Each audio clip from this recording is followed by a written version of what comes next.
files. Council, of course, much pleased to retrieve the exhibits. Yes.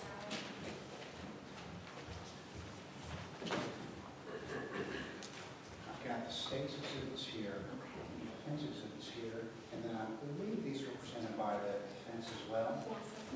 All right, check to make sure you have everything you need. All right, thank you very much. Thank you. Yeah. You did that. Thank you. I thought that was in the pile I just gave to the defense. No? What else did you give me? Ah, got it. Thank you for reminding me.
Congratulations on completing the term.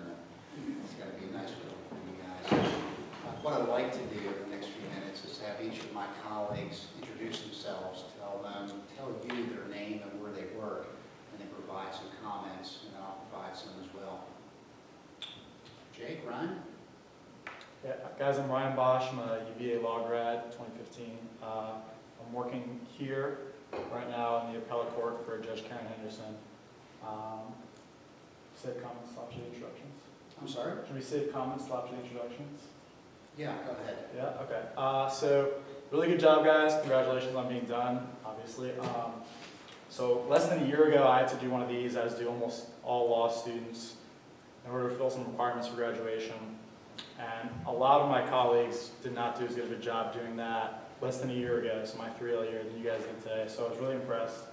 I was also really impressed with your recitation of some of the rules, some of the objections you guys made. So you guys were really well prepared and did a good job. Jake? Hi, my name is Jake Mush. I am a Navy JAG. I graduated in 2010, so I've been practicing for about 5 years now. I started out as a criminal defense lawyer, and then I went to Japan for a few years and was, they call a staff judge advocate for a base, like basically a base commander's lawyer. And now I'm working for the Court of Criminal Appeals, so every service has its own Court of Criminal Appeals, where we read lots of records of trial. Anyway, great job today. I want to say that hands down across the board, I thought all of you were incredibly professional and did a great job presenting the case. I walk away with a very clear understanding of your positions, your arguments, and I thought you did a great job all the way around. So, and that really showed. And I mean, I've seen lawyers not do as good a job in presenting as you have. So, you're really doing. I mean, you're off to a great start. A few pointers I'd have though, as far as like controlling witnesses. So I think witnesses here are very interesting insofar as you have a bias, right? Because you're part of a team, and you want your team to win, kind of, right? So controlling witnesses, I found in tournaments like this is very difficult in cross-examination. And so I think that's probably good because that's good practice. But just keeping your questions short, keeping them, keep them coming. But controlling witnesses can be incredibly difficult, and I saw a few people struggle with that. And I think one of the best ways to do that is just keep your questions short, one fact per question, and keep moving. And that'll be very effective. I thought that one of the things I would just like to comment on as a former defense attorney I really liked was standing behind the defendant. And so it was a training I had a long time ago, but the use of touch is a good way to communicate that person's not a monster. So that's a good thing to do. And I also thought that in your rebuttal, you did a great job of summarizing your position and leaving us with the final word. I thought that was a great job. So overall, very well done, and I will leave it to the presiding judge. So thank you very much. Yeah, thanks, guys. I echo the comments of Jake and Ryan. Both counsel and witnesses were very well prepared, and not only well prepared, but able to react to things on the fly.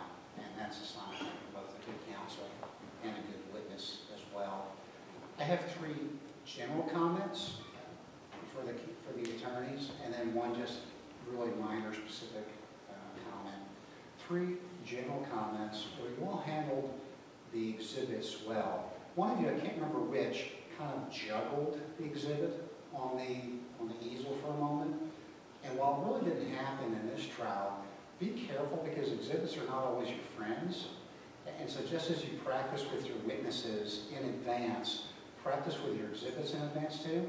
This coming from someone who, as a young attorney, once had some butcher block paper on the easel, and then the screws were loose, and watched them slowly fall gently to the ground one by one, like snowflakes sort of. It wasn't necessarily a nice winter theme in the trial. Anyway, so just remember the logistics of your exhibits. And like I say, y'all handle those well. Something I picked up on that a couple of you used on direct, which I thought was very effective, was what I like to call the magic phrase on direct, which is what happened next. You know, you're not supposed to lead your witness on direct. So a couple of times, a few of you said, what happened next? I call it the magic phrase because, surprise, surprise, sometimes when you're up there, you get a million things going through your mind and you forget what your witness just answered. If it happens, it's generally good to say something like, or to have in your back pocket for use, what happened next. Now, obviously, if the question is, can you please introduce yourself to the jury? And they say, my name is. Not necessarily good to say what happened next. But anyway, so that's a good phrase to keep in mind. And the third general comment, and this is a negative one, and for some reason I've seen it today, both morning and afternoon, more so, and it bugs the heck out of me. It's the trying to, on cross-examination, trying to get the witness to commit to a yes or no answer. Is that a yes? Is that a yes? Is that a yes? I heard that more often than I typically do. Personally, I think is very ineffective, right? Because anyone who's tried to explain something, especially maybe to a significant other, knows that the answer often requires more than just a simple yes or no answer. So be careful of that. The one very particular comment.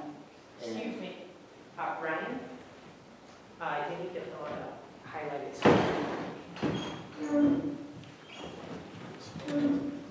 What's that? If it's a highlighted score, then you need to fill it out or clarify it. Okay, thanks.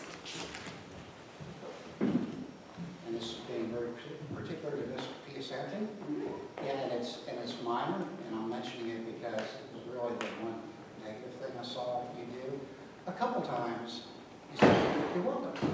We're short. And so while it's good, I think, to be confident and polite, sometimes I think you came across as being a little bit too polite or a little bit too perky. It's picky, but just be careful about being a little bit too perky. All right. To introduce myself, my name is John Senikowski, and I am a trial lawyer with the Justice Department's Commercial Litigation Branch. I also teach at our National Advocacy Center in South Carolina. I am an Army JAG reservist, and a few years ago I was an Army trial judge as well.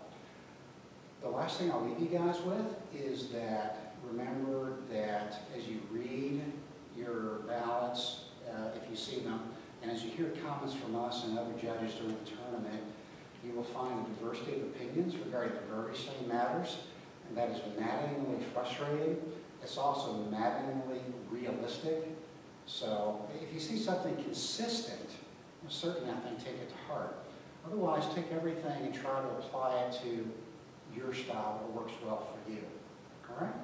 So again, great job, everyone. If you have any individual questions or anything you want to talk about individually, I'll stick around for a few minutes. Thanks very much, and good luck to everyone.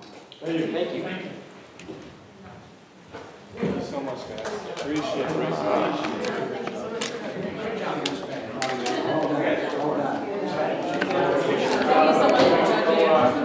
Thank you. Thank you so much for judging. Yeah. All right, just this.